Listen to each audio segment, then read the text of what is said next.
The massive crystal throne room stretched for miles in every direction. Emperor Vexthel sat on his seat of power, watching holographic displays that showed his empire's endless reach. 12,000 star systems bowed before his rule. 847 different alien species called him master. His empire had grown for 10,000 years without stopping. The emperor's 4 eyes glowed red in the dim light as he reviewed reports from across the galaxy. Trade routes flowed smoothly. Conquered worlds sent their tribute on time. Rebel groups had been crushed before they could grow dangerous. Everything was as it should be in his perfect empire. A soft chime announced the arrival of his chief advisor, General Taishka. The old warrior's scales were gray with age, and his movements were slower than they once were. He had served 3 emperors before Vexthel and knew more about the empire's history than almost anyone alive. "Your Majesty," Taishka said, bowing low. "The morning reports are ready for your review." Vexthel waved a clawed hand. "Summarize them. I have more important matters to consider today. All sectors report normal activity. Mining operations in the Outer Rim are ahead of schedule. The rebellion in the Krath system has been completely destroyed. No new threats have been detected." Taishka paused. "However, there is one small matter that requires your attention." The Emperor's eyes focused on his advisor. "What matter?" "A survey team has discovered a new sector of unexplored space near the galaxy's edge. Initial scans show several inhabited systems with primitive technology. The team leader requests permission to begin standard conquest procedures." Vexthel smiled, showing rows of sharp teeth. "Excellent. New worlds mean new resources. New slaves. Grant the permission immediately." Taishka shifted uncomfortably. "Your Majesty, if I may suggest caution." "Your Majesty, if I may suggest caution. The unknown regions have sometimes held surprises." "Surprises?" The Emperor's voice turned cold. What surprises could primitive aliens possibly hold for the greatest empire in galactic history? The old general was quiet for a moment. Then he spoke carefully. "Your Majesty, perhaps it would be wise to check the ancient archives first, to see if any previous expeditions have visited this region." Vexthel's expression showed annoyance. "The archives? Those dusty old records are useless. Most of the data is thousands of years old. Sometimes old knowledge can prevent new mistakes, Your Majesty." The Emperor stared at his advisor for a long moment. Finally, he sighed. "Very well. Check the archives if you must. But do not delay the conquest for longer than necessary." 3 hours later, Taishka stood in the deepest levels of the Imperial Palace. The ancient archives were a place few dared to visit. The air was thick with dust, and the only light came from emergency strips along the walls. Massive data storage crystals lined the corridors, each one containing thousands of years of Imperial history. Most of the records were routine.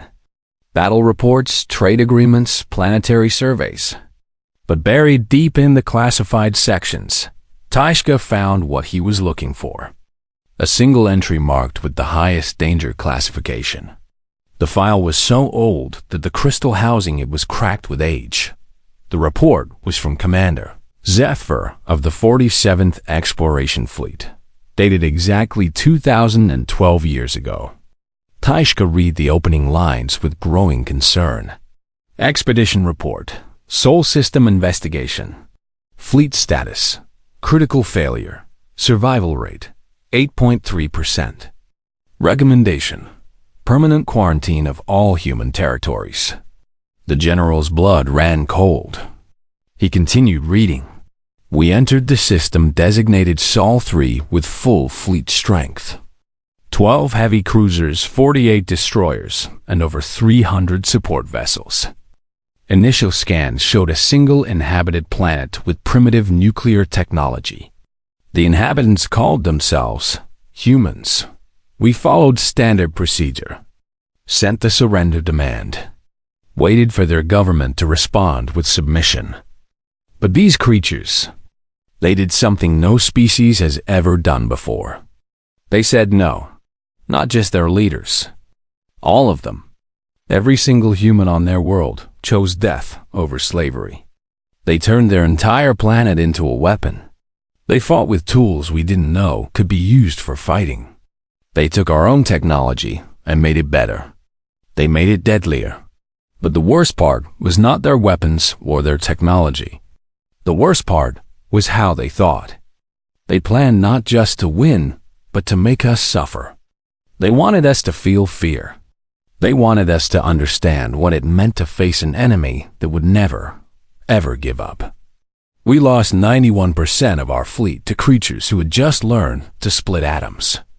They destroyed ships that had conquered 100 worlds. They killed soldiers who had never known defeat. And when we finally escaped, they let us go.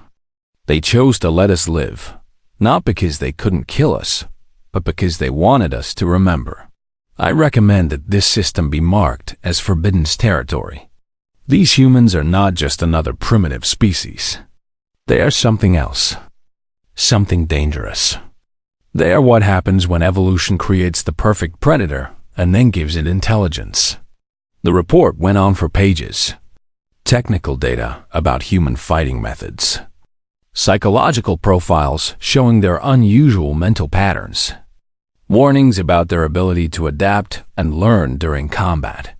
The final entry was a personal note from Commander Zethver.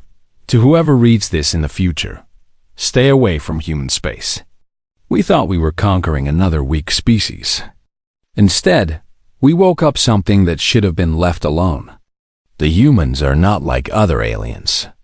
They are not like us. They are war itself, given form and consciousness. If you value your empire, your species, and your life, mark their territory as forbidden and never, ever go there again. Taishka closed the file and stood in the silent archive chamber. His hand shook as he realized what this meant. The survey team had found human space. And somewhere in the palace above, Emperor Vexthal was probably already approving an invasion fleet. The old general ran toward the throne room as fast as his aged legs could carry him.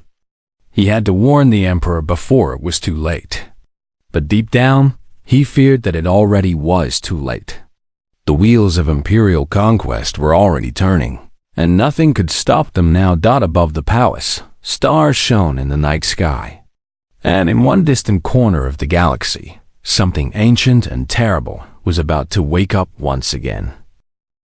Admiral Krexner stood on the bridge of his flagship, the Eternal Conquest, watching the stars streak past as his fleet traveled through hyperspace. At only 300 years old, he was the youngest fleet commander in Imperial history. His purple scales gleamed under the bridge lights, and his 6 arms moved constantly as he gave orders to his crew. The pursuit had lasted for weeks. A group of rebels had stolen Imperial technology and escaped toward the galaxy's edge. Krexona's orders were simple. Catch them and bring back their technology. Destroy them if necessary. But most importantly, don't let them escape to spread their rebellion to other worlds. Admiral called his navigation officer. The rebel ships have jumped again. They're heading toward an unexplored sector. Krexoner's eyes narrowed. How unexplored? According to our charts, no Imperial ships have visited this region for over 2,000 years. There are several star systems here, but we have no current data on them. Follow them, Krexner ordered without hesitation. I don't care if they flee to the edge of the universe. We will catch them. The fleet dropped out of hyperspace near a yellow star. Krexoner's sensors immediately detected multiple planets, including one blue-green world that showed signs of life. But more importantly, they detected the rebel ships. Admiral, his tactical officer reported, the rebel vessels are moving toward the inhabited planet. They appear to be requesting sanctuary. From whom? Krexner asked. What civilization exists here? The science officer worked quickly at his station. Energy signatures indicate a technological civilization. Nuclear power, basic computer systems, chemical rockets. Very primitive compared to Imperial standards. Krexner smiled. This was even better than he had hoped. Not only would he catch the rebels, but he would also claim a new world for the Empire. A world that looked like it had valuable resources and a population that could be enslaved. Open a communication channel to the planet, he ordered. A few moments later, a human face appeared on the view screen. The creature had strange, forward-facing eyes and skin that was pale compared to most galactic species. When it spoke, the universal translator converted its words into Imperial language. This is Earth Defense Command. You are entering human space. State your intentions. Krexner laughed. Human space? You are nothing but primitives playing with nuclear fire. I am Admiral Krexner of the Zeltharian Empire. You will surrender the rebel ships that have fled to your world, and you will submit to Imperial rule. The human's expression did not change. The individuals you call rebels have requested asylum. We have granted it. You have 1 hour to leave our space. The Admiral's laughter grew louder. 1 hour? You dare give ultimatums to the Zeltharian Empire? We rule over 12,000 star systems. We have conquered civilizations that were building starships while your species was still learning to make fire. Nevertheless, the human said calmly, you have 1 hour. The communication ended. Krexner stared at the blank screen in disbelief. No primitive species had ever shown such disrespect to Imperial authority. His communications officer spoke up. Admiral, we're receiving a transmission from the Imperial Palace. General Taishka requests immediate contact with you. Put him through, Krexner said, still annoyed by the human's attitude. The old general's face appeared on a smaller screen. His expression was grave.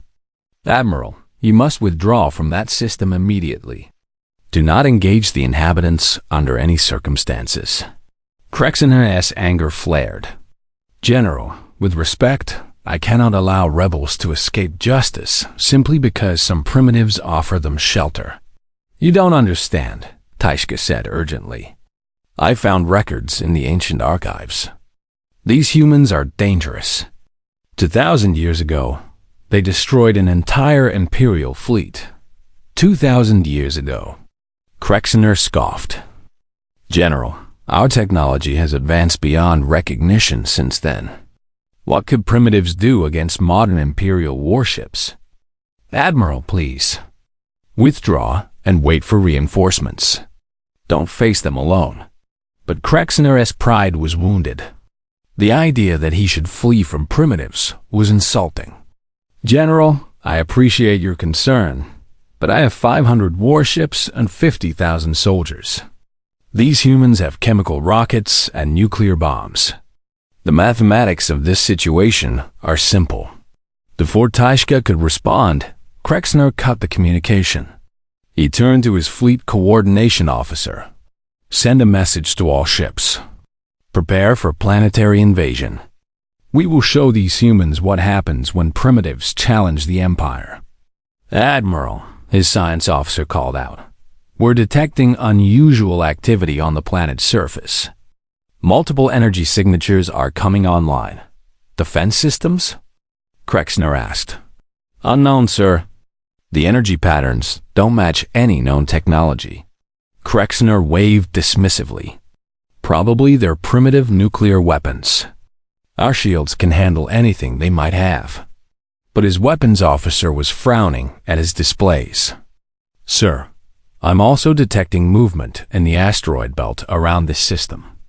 Multiple large objects are changing course toward our position. Mining ships, probably, the Admiral said. Or perhaps cargo vessels trying to flee. It doesn't matter. Begin the attack. The first wave of Imperial ships moved toward Earth, their weapons charging for bombardment.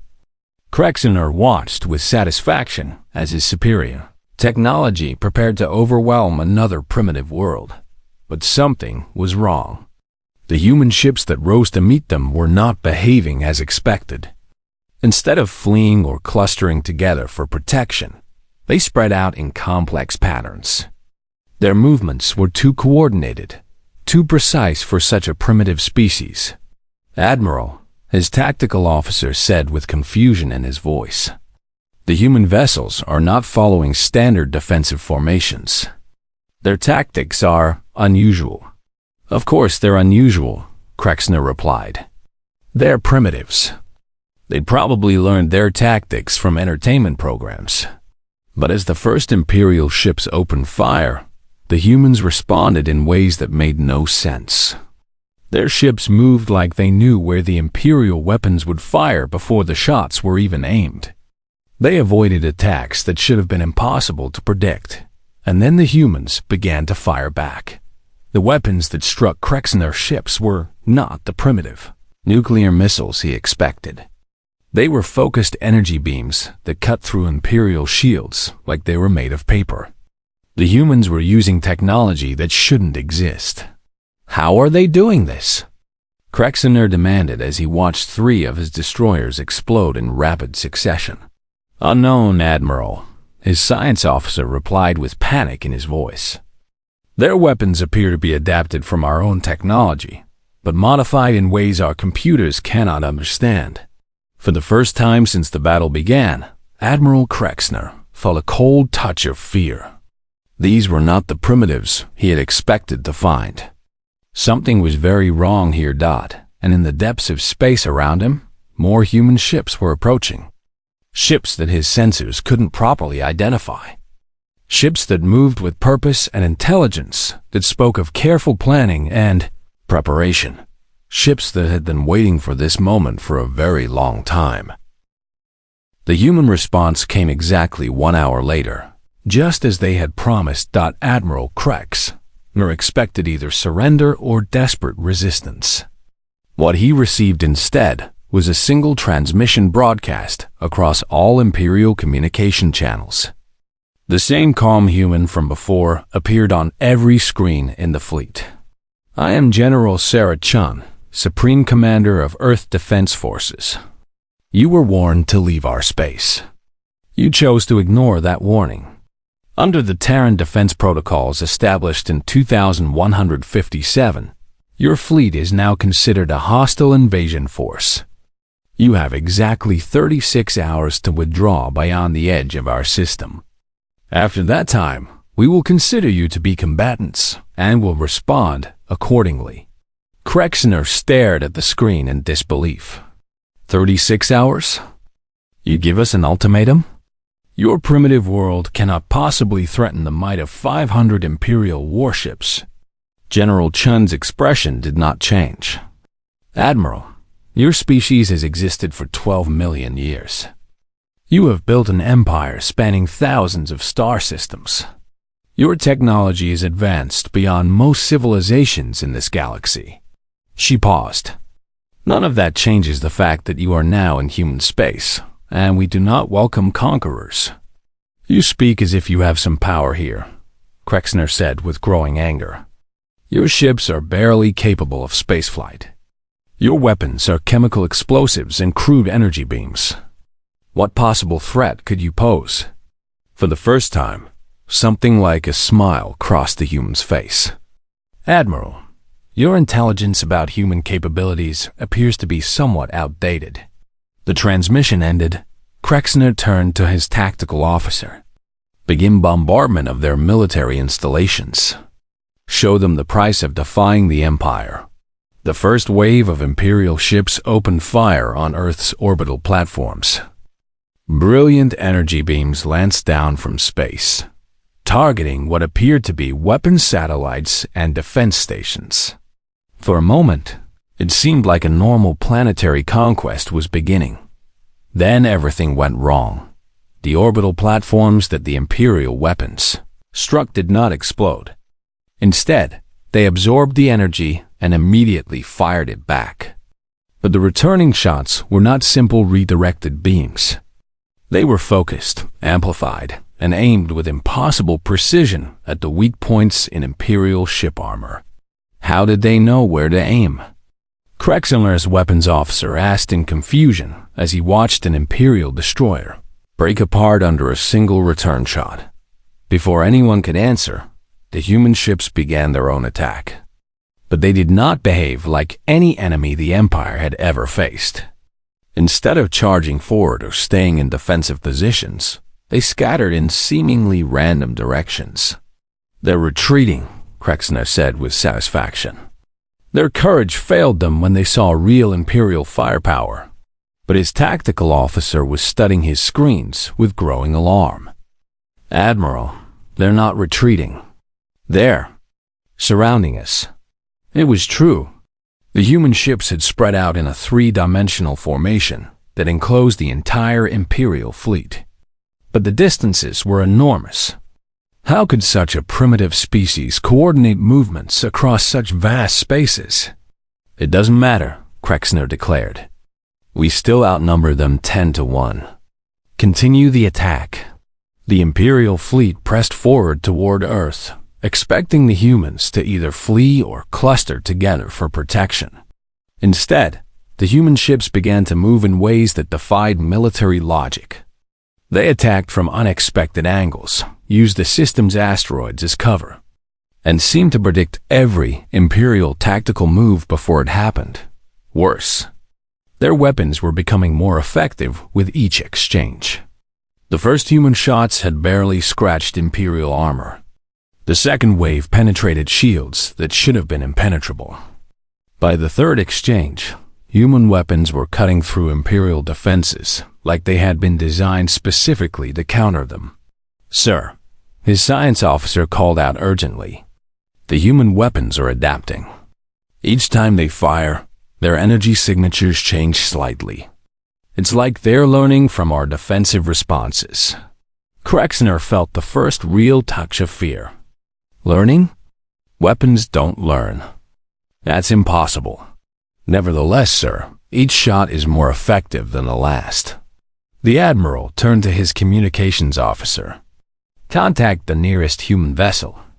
I want to speak with their commander." A moment later, a new human face appeared on the screen. This one was younger than General Chun, with strange markings on his uniform. When he spoke, his voice was calm and professional. "This is Captain James Morrison of the UES Defiant. You wish to speak with us, Admiral? I demand to know how your primitive weapons are penetrating our advanced shields," Krexner said. Captain Morrison tilted his head slightly. "Admiral, may I ask what you know about human military doctrine? What does that have to do with anything?" "Well, sir, you're operating under the assumption that we're a primitive species encountering advanced technology for the first time. That assumption appears to be incorrect." Krexner's confusion grew. "What do you mean?" "Admiral, humanity has been preparing for this exact scenario for 2,000 years. Ever since the last time your empire visited our space." The captain's expression was still calm, but there was something cold in his eyes now. "We've had considerable time to study Imperial technology, tactics, and psychology. You're not fighting primitives, sir. You're fighting an enemy that has spent 20 centuries learning how to kill you specifically." The communication ended, leaving Krexner staring at a blank screen. Around him, the battle continued to go wrong in ways he couldn't understand. Imperial ships that had conquered 100 worlds were being destroyed by vessels that looked like they were built in primitive shipyards. "Admiral," his navigation officer said with panic in his voice, "the objects moving in from the asteroid belt are not mining ships. They're weapons platforms. Massive ones." Krexner looked at the tactical display and felt his blood turn cold.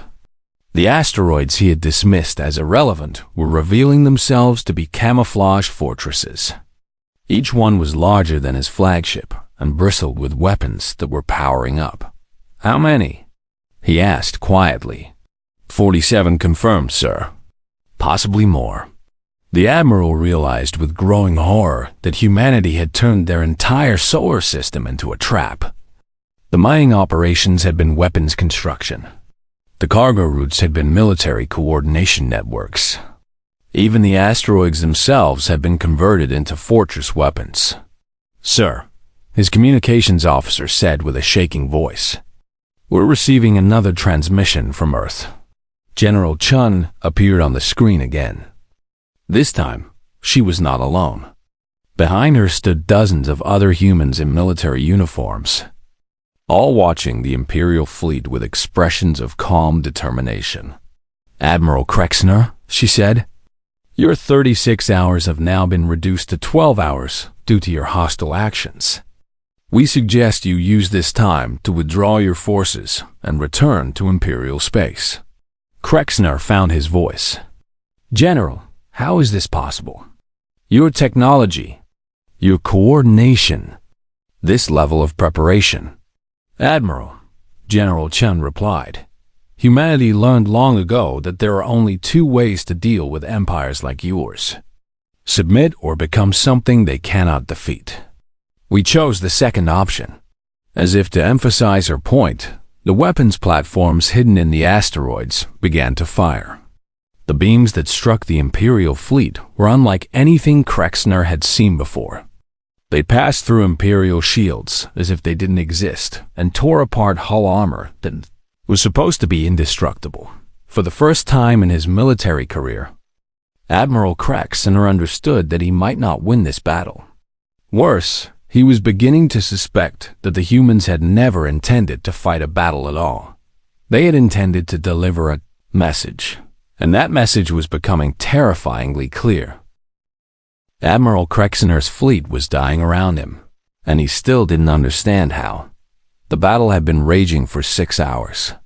What should have been a simple planetary conquest had become a nightmare of impossible tactics and adaptive technology. Imperial ships that had never known defeat were being systematically destroyed by an enemy that seemed to predict their every move. "Admiral," his tactical officer reported with barely controlled panic, "we've lost 63 vessels. The humans have lost only 12. Krexner stared at the battle displays in disbelief. The mathematical impossibility of the situation mocked everything he understood about warfare. How are they coordinating their movements? Their ships are spread across the entire system, but they fight like a single organism.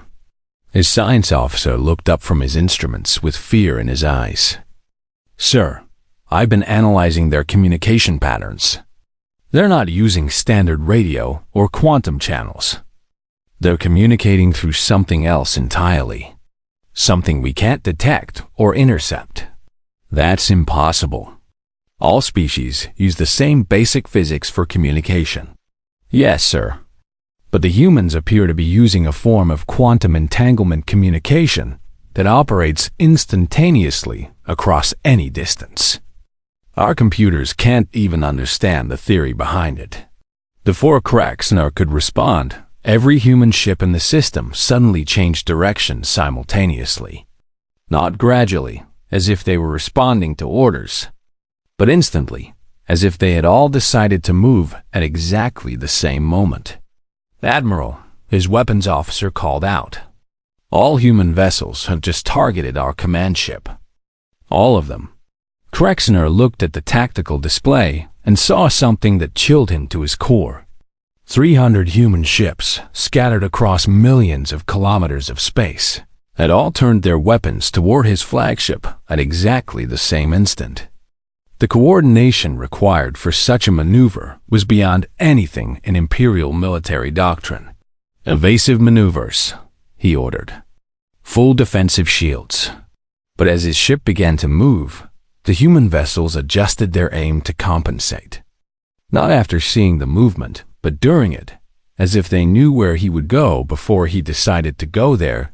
The first wave of human fire struck his shields with devastating effect. Energy that should have been absorbed was somehow redirected into the ship's critical systems.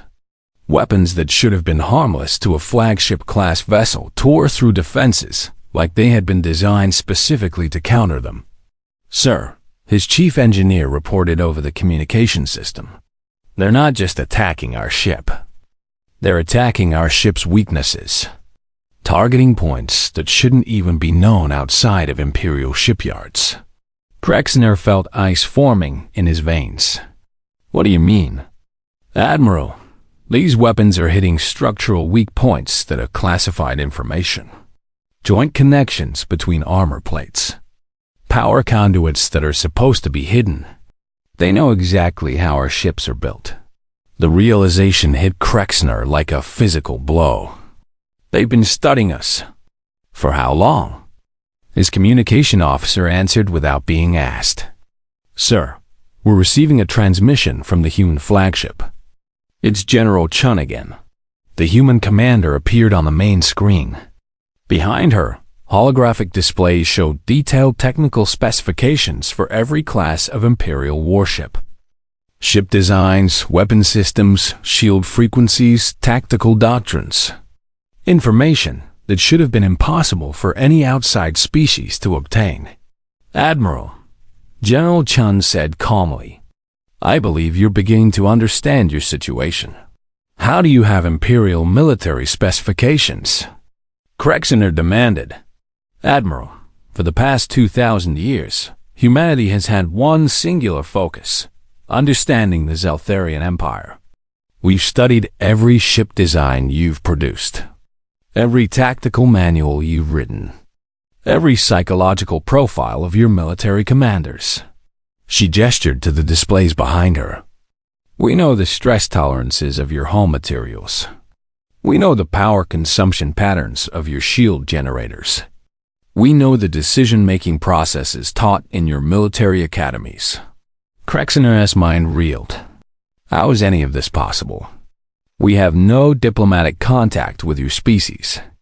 No trade agreements. No communication at all. General Chun smiled, and for the first time, Krexner saw something predatory in her expression. Admiral, who told you we had no contact? The implication hit him like a star going nova. The rebels. The technology thieves. The pirates attacking Imperial supply lines. Not rebels, Admiral. Researchers. For 20 centuries, we've been carefully collecting information about your empire. Every pirate attack was actually an intelligence-gathering mission. Every stolen technology was reverse-engineered and improved upon. Every lost cargo shipment contained detailed scans of Imperial military equipment. Krexner's legs felt weak. You've been infiltrating our empire for 2,000 years. Admiral, you rule over 847 different species. Did you really think you would notice a few more alien faces among your slaves and servants? The truth was overwhelming. Humanity hadn't been hiding in isolation for 2 millennia. They had been studying, learning, preparing. Every aspect of Imperial technology and tactics had been analyzed and countered. The Zeltharian Empire had unknowingly been teaching their greatest enemy everything they needed to know to destroy them. But why? Krexner asked desperately. Why this elaborate preparation? Why not simply contact us diplomatically? General Chun's expression turned cold. Because, Admiral, we remember what happened 2,000 years ago when your empire last visited our space.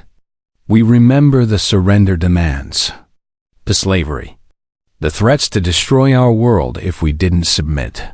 She leaned forward slightly. Humanity decided then that if your empire ever returned, we would be ready. Not just to defend ourselves, but to ensure that you never threatened another species the way you threatened us. As if to emphasize her point, the human weapons platforms hidden throughout the system began revealing themselves. Asteroids split open to show massive guns. Space stations that had appeared to be simple mining facilities extended weapon arrays. Even some of the system's moons began moving, revealing themselves to be artificial constructions disguised as natural satellites. Sir, Krexner's science officer whispered, they've militarized their entire solar system. Everything here is a weapon. But the most terrifying revelation was still to come. General Chun continued speaking, and her words destroyed the last of Krexner's hopes. "Admiral, there's something else you should understand about humanity. We don't just prepare for war. We evolve through it. Every battle makes us stronger. Every attack teaches us new ways to fight. Every enemy shows us new ways to survive." She gestured to her tactical displays, which now showed real-time analysis of the ongoing battle. "Your weapons are becoming less effective with each shot because our computers are learning to counter them. Your tactics are failing because our strategists are adapting faster than you can change plans. You're not just fighting humans, Admiral. You're fighting a species that has spent millions of years turning conflict into evolution." Krex. Nor watched in horror as the displays showed human ships literally adapting their armor and weapons during combat. Technology that learned and improved in real time. Tactics that evolved based on enemy responses. A military force that became stronger with every minute of battle. "This is impossible," he breathed. "No species can adapt this quickly." General Chun's smile was no longer entirely human. "Admiral, evolution on Earth is not a gentle process. For millions of years, if humans couldn't adapt to threats, they died. Our entire species is the product of survival pressure that would have destroyed most civilizations." She paused, letting the implications sink in. "You've just provided us with more pressure, more reason to evolve, more opportunity to become something even more dangerous than we already were." Around Krexner, his bridge crew stared at their instruments in growing terror. The human fleet was not just winning the battle. They were learning from it, growing stronger with every exchange of fire. And somewhere in the depths of space, more human ships continued to arrive. Ships that incorporated lessons learned from the ongoing fight. Ships that were already adapted to counter Imperial technology that the humans had never seen before. Admiral, Krexner finally understood what his species had awakened. Not just another primitive civilization, but something that had spent 20 centuries turning itself into the perfect weapon against the Zeltharian Empire specifically. And now that weapon was fully unleashed. The 36-hour deadline passed at 15:47 hours. Earth Standard Time. Admiral Krexner had lost 427 ships. His surviving vessels were scattered, damaged, and demoralized. The proud Imperial fleet that had entered human space with such confidence was now a broken collection of refugees desperately trying to escape. But the humans weren't letting them leave.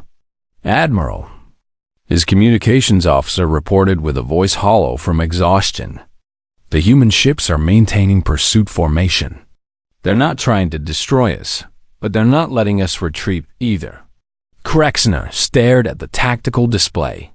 The remaining 73 Imperial ships were completely surrounded by human vessels that moved with impossible coordination.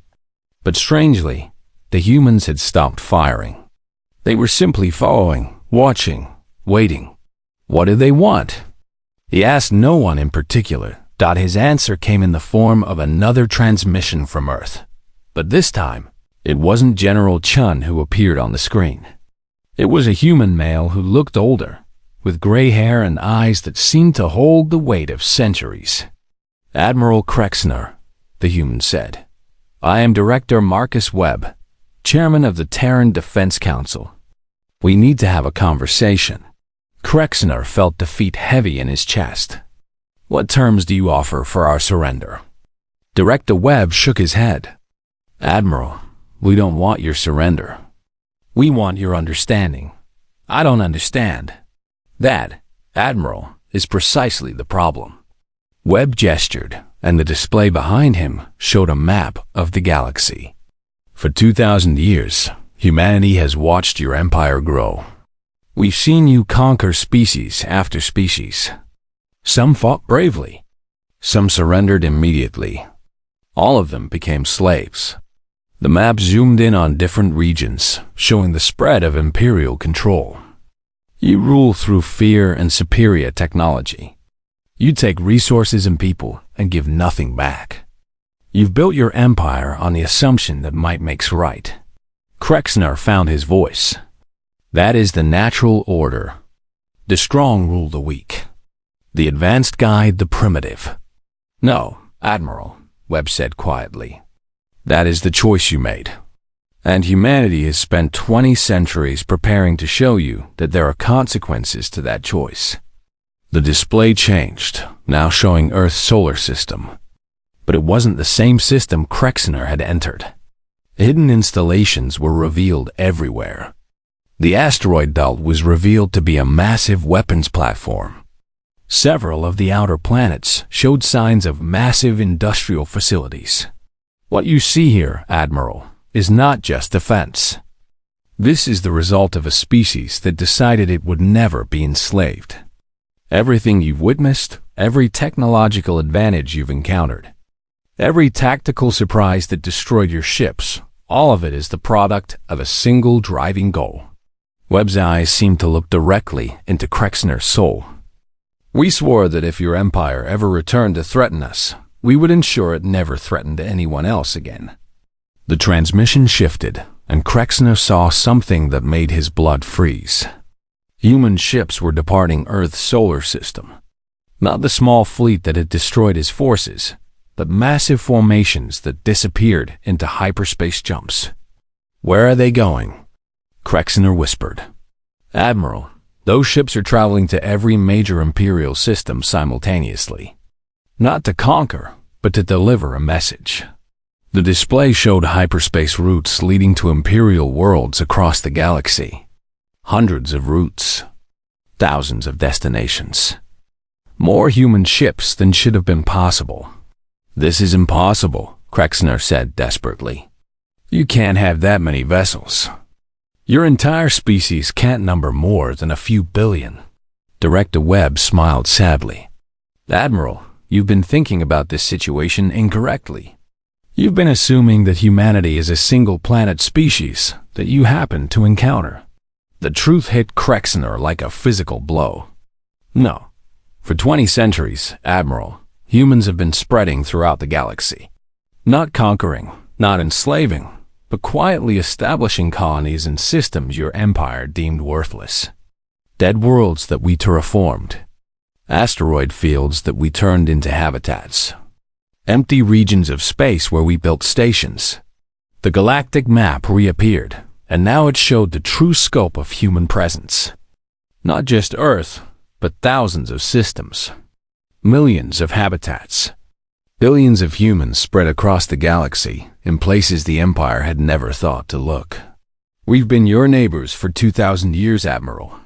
Your empire exists in a galaxy where humanity outnumbers you 10 to 1. The only reason you never knew we were there is because we chose to remain hidden. Krexner felt his worldview crumbling. The Zeltharian Empire wasn't the dominant force in the galaxy. They were surrounded by a civilization they had never even detected. But now, Webb continued, your attack on Earth has forced us to abandon that secrecy. And that means we must ensure that your empire understands the new reality. The display showed real-time images from across Imperial space. Human ships were appearing simultaneously in every major Imperial system. Not attacking, but simply appearing, making their presence known. Admiral, at this moment, human vessels are broadcasting the same message in every Imperial capital. Would you like to hear it? Before Krexner could answer, the transmission shifted to show one of the human ships that had appeared above the Imperial homeworld itself. The massive vessel hung in space above the planet where Emperor Vexthal ruled, completely unchallenged by Imperial defenses. A human voice spoke across all Imperial communication channels. People of the Zeltharian Empire. I am Admiral Sarah Chun of the Terran Defense Forces. Your empire sent 500 ships to conquer our homeworld. 37 survived to carry this message. Krexner watched in horror as the broadcast continued across every world in Imperial space. For 20 centuries, we have coexisted peacefully in this galaxy. We have watched your empire grow and hoped that you would eventually choose wisdom over conquest. Today, that hope ended. Images appeared showing the destruction of Krexner's fleet, the overwhelming technological superiority of human forces, the complete tactical defeat of Imperial doctrine. We want you to understand that this demonstration was not our full capability. What you have witnessed today was humanity holding back, showing restraint, giving your empire one final chance to choose a different path. The message continued with calm, terrifying certainty. The Zeltharian Empire will now withdraw from all expansion activities. You will release all enslaved species and allow them to choose their own governments. You will restrict your activities to your core 50 systems and will not interfere with other civilizations. Krexner found his voice. The Emperor will never accept such terms. Director Webb reappeared on the screen. Admiral, your Emperor is currently sitting in his throne room, looking at a human fleet that appeared above his homeworld without triggering a single defense system. He's already accepted our terms. The final part of the message played across the galaxy. If the Zeltharian Empire chooses to continue its aggressive expansion, if it refuses to release its slaves, if it threatens any species in this galaxy, then humanity will abandon all restraint. We tried isolation to protect the galaxy from what we are. You forced us to abandon that protection. Admiral Chun's image looked directly into the camera with eyes that held no anger, only sad certainty. We are not your enemies by choice, but we are very, very good at it. The broadcast ended, leaving Krexner in silence. Around him, his bridge crew stared at their instruments, trying to process the magnitude of what they had just witnessed. Director Webb spoke once more. Admiral, you and your surviving ships will be escorted to the edge of human space. You will return to your homeworld and report everything you have seen. Your Emperor needs to understand that the galaxy has changed.